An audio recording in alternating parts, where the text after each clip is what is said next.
Pass. According to you, you are such an experienced officer. आपके हिसाब से, और आपने कई लीडरशिप्स को देखा है, आप उस जमाने में पोस्टेड थे, उस जमाने में क्या वजह है कि नरेंद्र मोदी जी क्यों नहीं बात कर पा रहे हैं चाइना से? ऐसी क्या मजबूरी है? हम इसे मजबूरी कहें, लाचारी कहें, या कोई एक ऐसी चीज हो जो कि हो सकता है कि हमें या किसी और को समझ में नहीं आ रही है, जिसकी वजह से वो चाइना से नहीं बात कर पा रहे? What could be that reason? Everybody is trying to decipher I that. Don't know, I really fail to understand कि क्यों नहीं बात कर रहे। और at least external affairs minister level पे तो बातचीत शुरू करो, बिकॉज ये बॉर्डर इशू, ये अपना ये सिचुएशन 3 साल से वहां अटकी हुई है ईस्टर्न लद्दाख में, और अब यहाँ नया चैप्टर शुरू हो गया है और ये चलता रहेगा। फिर वो कोई और फ्रंट खोल देंगे।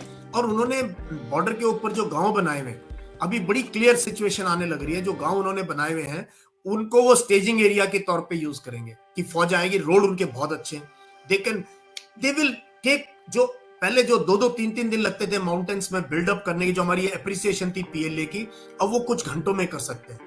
And they can surprise us. हमारे रोड अभी बनने, हम कोशिश कर रहे हैं, there is lot of improvement. I must accept this कि बीआरओ की तरफ से और गवर्नमेंट की तरफ से बहुत इंप्रूवमेंट है बॉर्डर इंफ्रास्ट्रक्चर को लेके, आर्म्स एंड एम्युनिशन का जो हमारी डेफिशिएंसी थी उसको लेके। There is been tremendous progress, but we are still lagging behind that. So instead of creating a situation where we get into a small skirmishes and warlike situation with China, we must resolve this issue at least sector to sector. कि चलो let us deal with the northeastern sector or central sector, या जहां issues नहीं है वहां give and take करके जो है we must put an effort to resolve this issue and talk to them. We can start with external affairs minister and the prime minister must speak. There's no doubt. He must You are speak. saying that the prime minister must speak, और इसी चीज को लेकर विपक्षी दल जोर दे रहे हैं। और कोई भी विपक्षी दल एंटी नेशनल नहीं है, लेकिन जैसे ही कोई विपक्षी दल अगर इस चीज को उठाता है तो उसको ये राजीव गांधी फाउंडेशन पर वो पूरा नैरेटिव चला जाता है कि देखिए राजीव गांधी फाउंडेशन को चीनी एम्बेसी से इतने पैसे मिले थे। और बीजेपी की अगर हम बात करें तो वो 1962 में जो नेहरू जी ने किया था वो उस पर चला जाता है narrative. Will the army not feel demotivated when this kind of a political narrative is being weaved by our political leadership? नहीं, बहुत खराब लगता है, सच में बता रहा हूँ। हमें खराब, मुझे बहुत खराब लगता है जिस तरीके की लैंग्वेज यूज हो रही है, या मेन इशू से हटके कोई और मतलब इशू लेके आप मरे हुए सांप को मारने की कोशिश कर रहे हो। और ऐसी jingoism again you are trying to create. और आपकी बात सही है। देखो, मैं ये मानता हूँ, और ये मैं विदेश में भी नौकरी करी, इंडिया को रिप्रेजेंट किया, मैंने वहां जाके देखा लोग हमारे बारे में क्या सोचते हैं। तो मैं एक साल बांग्लादेश में था, वो मुझे इंक्लूडिंग पाकिस्तानी ऑफिसर्स मुझे एक बात उन्होंने कही, कहते सर आपके ना लीडर्स बहुत पेट्रियोटिक है, चाहे किसी पार्टी के। तो मैं कभी भी नहीं मानूंगा कि जी पहले प्रधानमंत्री कोई एंटी नेशनल हो सकता है, या मतलब ही नहीं है। और जो भी प्रधानमंत्री स्टेप लेते हैं वो एडवाइजर्स पे लेते हैं ना। सो पुराना जो हुआ है, उन्होंने बहुत अच्छे काम किए होंगे, एंड हिस्ट्री जजेस people differently, so we can live. Now we must see कि what is the way forward, how can we resolve this issue, and we must take all leaders and intelligentsia also, military leadership also in confidence, and we must have serious talks. We must address this issue of China. अब इसको जो है ना, we can't sweep it under the carpet, या इसको चिल्ला चिल्लू के इसको बंद कर नहीं सकते। आई एम ग्लैड डॉक्टर यशमोर कि आपने बिल्कुल बेबाक तरीके से ये बात रखी है। बहुत कम ऑफिसर्स होंगे जिनके पास ये हिम्मत होगी ये बात बोलने के लिए कि भाई प्रधानमंत्री नरेंद्र मोदी को बोलना चाहिए। एटलीस्ट मैं 12 दिसंबर से लगातार इस इशू पर डिस्कशन कर रही हूँ। मुझे कोई ऑफिसर सिवाय मेजर जनरल अशोक मेहता के, you are the second officer who has spoken so openly about what has really gone wrong. Doctor Yashmor, अब पॉलिटिकल लीडरशिप क्या करेगी सर हमें नहीं पता, और कब करेगी we do not know at the moment. But अगर मैं आपको 3 या 4 प्रिस्क्रिप्शंस नरेंद्र मोदी जी को कहूं कि आप सर उन्हें ये बताइए, and if it is coming from doctor Yashmor, what would you really say, how to resolve this complicated problem, कैसे करेंगे sir? We need to get back on the drawing board. We need to reset our relations. जैसे हम computer refresh करते हैं ना, और relationship में जब गड़बड़ हो जाती है हम रीसेट करते हैं ना, तो we must find out कि what went wrong in Galwan. Why did the situation rise to a level जो हुई वहाँ? We must find out and go back and see if there are, it must be transgressions on PLA's PLA, we are aware. So knowing PLA's the strategy of trying to unilaterally change the LAC, क्या हमारा narrative कुछ negative रहा है कहीं ना कहीं? क्या national level पे we have not been able to have more maturity on these things. So we must go back to drawing board. और मैं हमेशा मानता हूँ हमारी बाउंड्री 3,400 कुछ किलोमीटर्स की.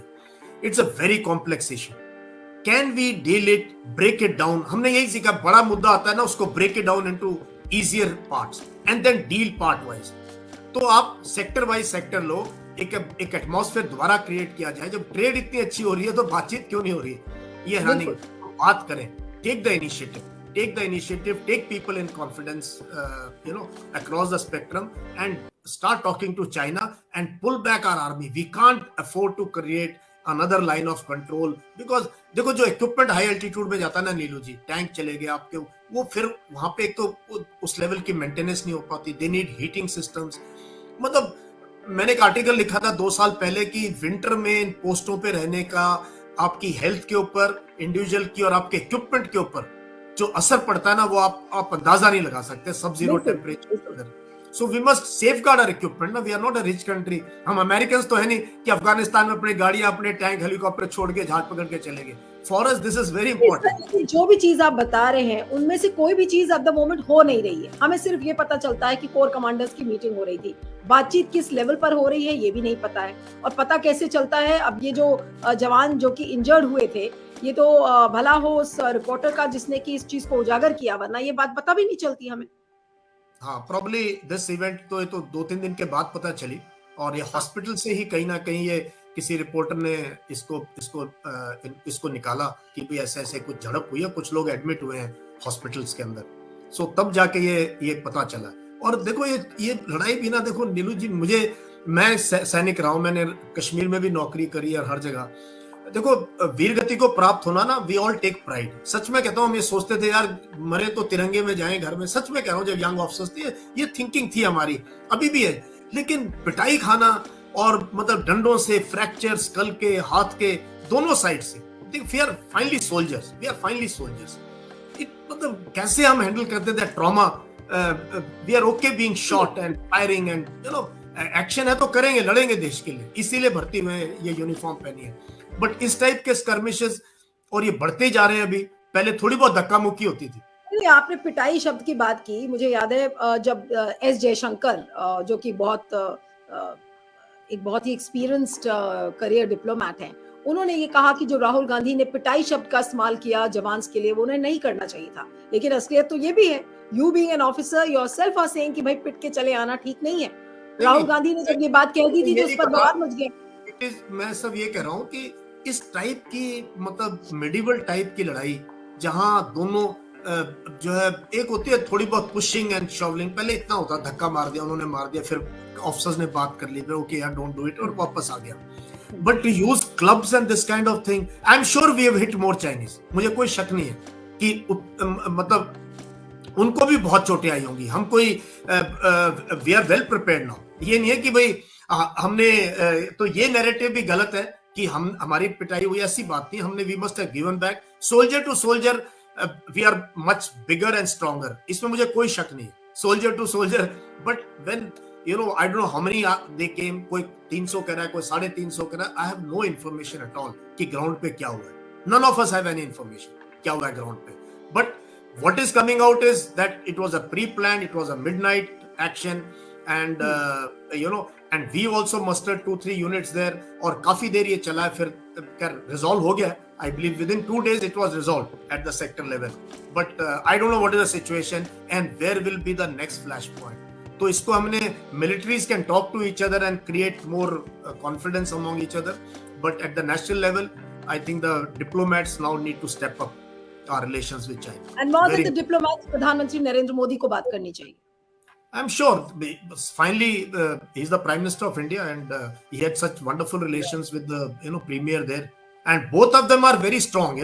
Here he has an absolute majority and there he's got another term, and now almost all organs of the government in China are under Xi Jinping. So he calls the shots. The shots. Thank you so much, Dr. Yashmore. It was a pleasure having you on the program. और आप सभी दर्शकों से गुजारिश है कि इस video को ज्यादा से ज्यादा शेयर करें, लाइक करें, फीडबैक जरूर दीजिएगा. और इतनी बेबाकी से बहुत कम ऑफिसर्स होते हैं जो बोलते हैं. Thank you so much once again, doctor Yashmor, for joining on Q5 network. और ये प्रोग्राम हमारा लाइव जाएगा प्रकाश टीवी पे, उन्नति टीवी पर और क्यू वाइव नेटवर्क पर। Thank you very much. Thank you.